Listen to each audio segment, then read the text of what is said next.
Catherine Vautrin, bonjour. Merci beaucoup d'avoir Bonjour. accepté notre invitation. Vous êtes ministre du Travail, de la Santé, des Solidarités. Anne-Sora Dubois du service politique de BFM TV m'accompagne. A-t-elle raison de faire ce constat, finalement, qu'effectivement, à l'issue de ces élections législatives, nous serons peut-être dans un blocage total, avec une majorité pour personne et avec une incapacité à faire tourner le pays, et donc peut-être la seule solution serait la démission d'Emmanuel Macron?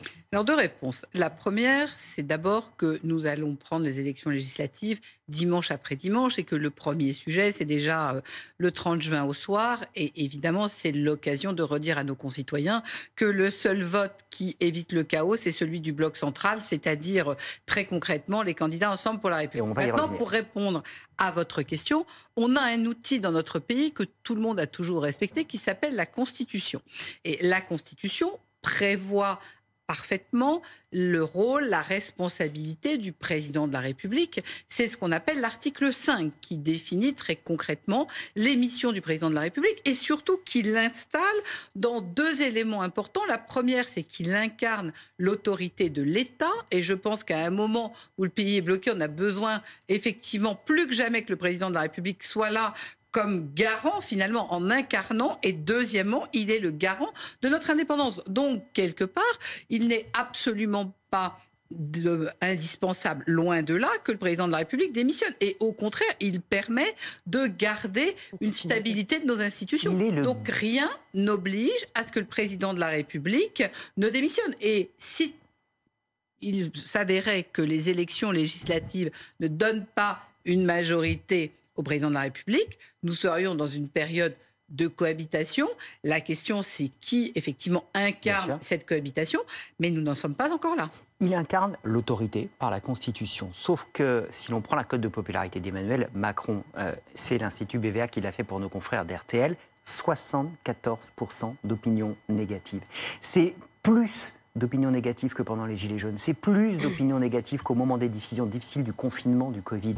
Peut-on avoir l'autorité nécessaire pour être chef de l'État avec 74% d'opinions négatives? Est-ce que vous ne croyez pas qu'avant d'être dans la politique fiction, puisque le président de la République... Ça, c'est des chiffres de la semaine. Sauf que les chiffres qu'on va regarder seront ceux des élections législatives, puisque le président de la République incarne l'exécutif, c'est toujours l'article 5, et qu'il travaille avec le Parlement qui incarne le législatif. Et donc, ce qui est très important, c'est de regarder ce qui sortira des urnes, bien évidemment... Ça ne changera pas la cote de popularité d'Emmanuel Macron. Sauf que ça donnera ou pas une indication sur la capacité d'avoir ou pas, évidemment, un groupe avec lequel il peut travailler pour continuer à réformer le pays. C'est ça la question. Parce qu'avant de parler du blocage des institutions, regardons déjà quelles sont les forces en présence. Anne. Avant les résultats du premier et du second tour de ces élections législatives, il y a la campagne qui se poursuit. Vous avez vu que nombre de candidats ont enlevé le chef de l'État de leurs affiches, que sur le terrain, la personnalité, la personne du chef de l'État suscite une forme de rejet. Est-ce que vous considérez, vous aussi, que jusqu'à la fin de cette campagne, le chef de l'État doit se mettre en retrait, en quelque sorte? Vous savez, moi, la campagne législative, je l'avais sur le terrain tous les jours. J'étais pas plus tard qu'hier dans Lyon, et où j'ai rencontré des professionnels dans une maison de santé, j'ai rencontré des professionnels, des responsables du bâtiment, des responsables de la restauration, et ensuite des militants avec lesquels j'ai fait une réunion. Les questions qui m'ont été posées étaient sur un député RN qu'ils n'ont jamais vu depuis 2 ans, c'était sur l'évolution du pays. Personne ne m'a parlé du président de la République. Donc la question qui se pose là, c'est très concrètement quel projet, quel sujet. On a d'un côté 2 extrêmes qui ont des mesures qui se rejoignent et de l'autre côté un autre programme. C'est ça notre sujet aujourd'hui. Plus généralement quand même, il y a des remontées de terrain de certains députés, de certaines même de ministres qui disent que le président de la République doit moins s'investir dans cette campagne. Il faut qu'il laisse que la campagne de se dérouler aussi au vu des sondages de popularité qu'il a en ce moment. Vous savez, le chef de la majorité, c'est évidemment le Premier ministre. Vous avez vu le travail que mène Gabriel Attal, la façon dont il est... Je vous pose la question concernant le président. Non, mais moi, je vous réponds sur ce qu'est une campagne législative. J'ai été élue députée 3 fois et par définition, les députés au Parlement, ils travaillent avec le Premier ministre. Et vous voyez combien le Premier ministre aujourd'hui est engagé, impliqué, fait des déplacements en province tous les jours pour accompagner nos candidats, est présent dans sa propre circonscription. C'est lui qui doit incarner cette campagne. C'est lui, il l'incarne considérablement. Vous avez vu l'investissement qui est le sien. Et d'ailleurs, vous avez vu combien, quand on dit aux Français, il y a le choix entre 3 premiers ministres potentiels, Mélenchon, Bardella, candidats ou Gabriel Attal, très concrètement, la personnalité de Gabriel Attal, Premier ministre, se révèle jour après jour. Gabriel Attal qui a présenté le programme du camp Ensemble pour la République cette semaine. Il y a des mesures concrètes qui sont annoncées, la revalorisation des retraites, notamment sur l'inflation. Il y a plusieurs mesures concrètes. Mais est-ce que c'est suffisant? Les Français ont envie, on l'a compris, de neuf, de nouveautés, d'un nouveau souffle, de quelque chose de plus. Est-ce que vous n'êtes pas en dessous des attentes? Ou est-ce que vous êtes dans un piège, c'est-à-dire dans l'impossibilité au regard des finances de la France de proposer ce nouveau souffle? Votre question est extrêmement intéressante parce que finalement, la question c'est quelle est la réponse qu'on apporte aux Français en matière de vérité? Est-ce que vous croyez que les Français arrivent à accepter qu'on leur raconte, je prends un seul exemple, je suis ministre du Travail, je vais prendre l'exemple du SMIC. Vous croyez que les Français croient quand le NUPES 2 leur dit miraculeusement du jour au lendemain, on va passer le SMIC net, je dis bien net, à 1 600 € par mois, c'est-à-dire 2 000 €.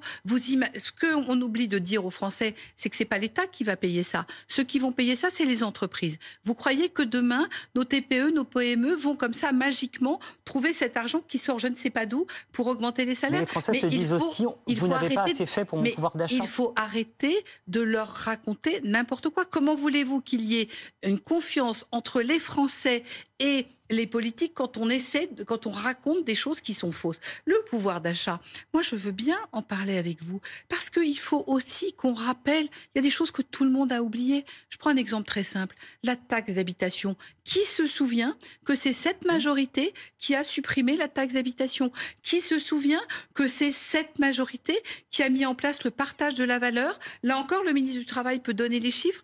Quand une entreprise crée de la richesse et quelque part génère des profits, elle les partage. L'année dernière, 6 millions de Français, je dis bien 6 millions de Français, ont eu en moyenne 900 €. C'est concret, c'est la réalité, mais c'est en tout cas la bonne direction. Je crée de la richesse, je la partage. Pour partager, il faut d'abord avoir créé la richesse. C'est la grande différence entre la NUPES et nous. Vous en avez fait des campagnes, et vous le rappeliez, vous connaissez parfaitement la politique.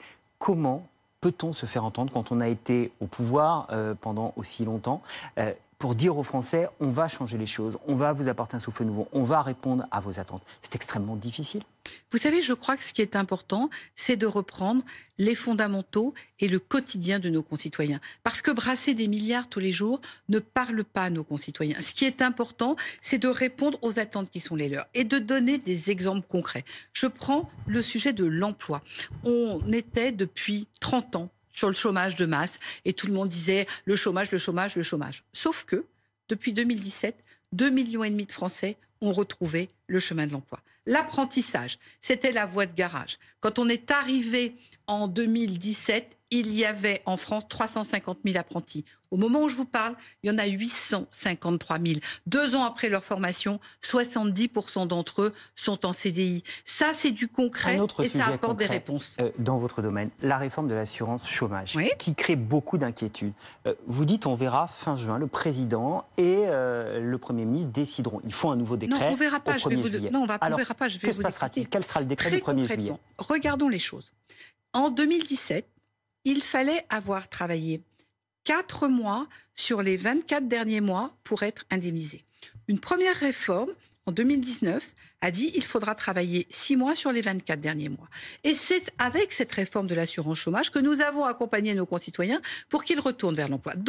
Là, ce qu'il se passe, c'est que les partenaires sociaux ont discuté de août 23 à décembre 23 dans un premier temps. Ils ne se sont pas mis d'accord. Ils ont donc demandé ce qu'on appelle un décret de jointure qui se termine le 30 juin. Et c'est la raison pour laquelle il faut prendre un décret pour pouvoir payer l'assurance chômage. Est-ce qu'il appliquera la réforme ou pas, ce décret? Ce décret prévoit les choses suivantes. Très concrètement, nous disons aux Français, tout le monde peut avoir un accident dans sa carrière et il est normal qu'on l'aide. Ce que l'on regarde, et ce que l'on demande, comme d'ailleurs dans la plupart des pays européens, on se rapproche de la moyenne européenne, il faut avoir travaillé 8 mois dans les 20 derniers mois. Ça, c'est le premier point. Je continue. Il y a un deuxième chiffre important. Bien sûr, mais juste pour qu'on comprenne bien, ce que vous nous dites, c'est que le décret qui sera publié, il appliquera la réforme qui avait été décidée avant les législatives? Je continue et je vous réponds. Ce décret, il est parti au Conseil d'État. Il comprend un deuxième élément très important, c'est qu'il conserve une branche pour les seniors.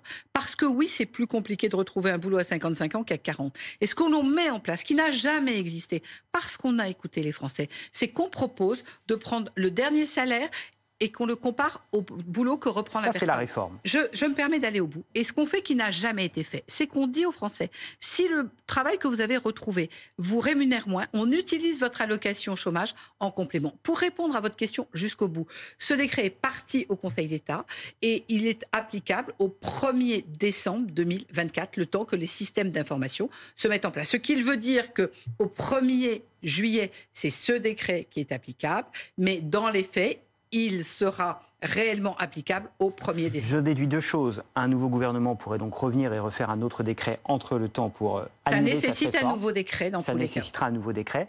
Pourquoi ne pas faire un décret qui maintiendrait l'état actuel des choses? Pourquoi vouloir maintenir cette réforme qui braque? Vous ne vous aidez pas dans votre campagne. Parce que dans cette campagne, vous entendez un certain nombre de Français, j'en ai encore vu pas plus tard qu'hier à Auxerre, qui vous disent « moi, j'arrive pas à recruter, moi, mon voisin bosse pas depuis des années », et qu'il y a un sujet qui est qu'on a un joyau national en partage qui s'appelle notre modèle social.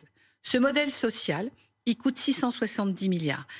Si je prends 67 millions de Français, ça fait 10 000 euros par Français par an pour la retraite, la santé, la famille, l'autonomie et les accidents du travail. Ça fait 27 euros par jour par Français. Ça, on le paye comment? On le paye par le travail. Et il faut bien que les Français, effectivement, participent à la création de richesses pour pouvoir redistribuer. C'est ça notre modèle et on l'assume. Donc on maintient cette réforme. Est-ce que vous ne vous êtes pas dit, est-ce que le gouvernement ne s'est pas dit, étant donné les résultats que la majorité a obtenus lors des dernières élections européennes, que du coup, il y avait une forme de rejet de votre politique et que donc cette réforme de l'assurance chômage, il fallait tout simplement la suspendre parce que les Français n'en voulaient pas? Alors, est-ce que vous croyez que les élections européennes posaient la question de l'assurance chômage? La réponse est non. Je pense que l'enjeu national a été très présent dans cette campagne. Mais précisément. Et la politique du président également. Et vous savez que c'est précisément la volonté de clarification du président de la République. Qu'a dit le président de la République? Il a dit, premièrement, c'était la chienlit à l'Assemblée nationale puisqu'il n'y avait pas de majorité. Deuxièmement, les Français ont, pour 50% des électeurs, donné leur voix aux extrêmes. Je leur demande donc de clarifier leur position et c'est précisément l'enjeu de ces élections législatives que les Français disent effectivement quel programme ils choisissent entre les extrêmes de gauche et de droite et le bloc central. Et ils voteront dimanche prochain pour ce premier tour. Merci beaucoup Catherine Vautrin.